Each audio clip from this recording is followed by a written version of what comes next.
चोरी किया गया था, वैसे ही बिहार का चुनाव चोरी करने की कोशिश की जा रही है। वोटबंदी की सरकार उखाड़ फेंकेगा बिहार, यह नारा पटना में कांग्रेस के पोस्टर पर लिखा है।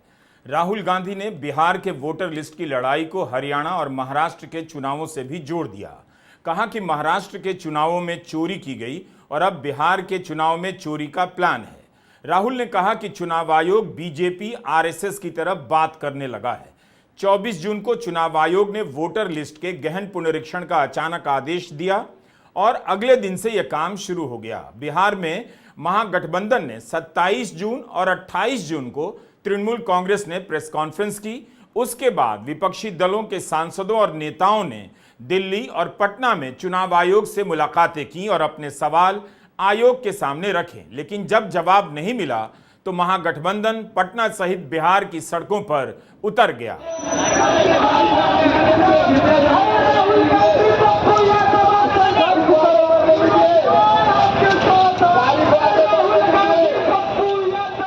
इस प्रदर्शन में 6 दलों के झंडे नजर आ रहे थे। राष्ट्रीय जनता दल, कांग्रेस, विकासशील इंसान पार्टी, सीपीआई, सीपीएम, सीपीआई-एमएल के कार्यकर्ताओं ने बिहार में चल रहे वोटर लिस्ट के गहन पुनरीक्षण के खिलाफ अभियान छेड़ दिया है। दिल्ली और पटना में चुनाव आयोग से मिलकर अपने सवाल रखने और सुप्रीम कोर्ट में याचिका दायर करने के बाद विपक्ष ने चक्का जाम का आह्वान किया था। दिल्ली में चुनाव आयोग की बैठक के दौरान विपक्ष के साथ जिस तरह का बर्ताव किया गया, कई सदस्यों को बैठक से पहले रोका गया।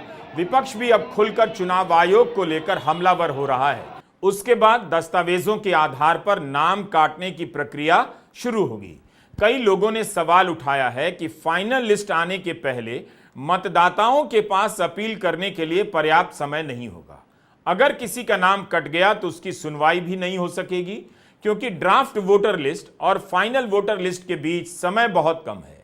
राहुल गांधी से लेकर तेजस्वी यादव और मुकेश सहनी और दीपांकर भट्टाचार्य तक ने कहा, गरीबों का वोट कटने जा रहा है। इस देश में आदमी को अपनी डिग्री लेने के लिए कई चक्कर काटने पड़ते हैं, स्कूल की टीसी के लिए धक्के खाने पड़ते हैं।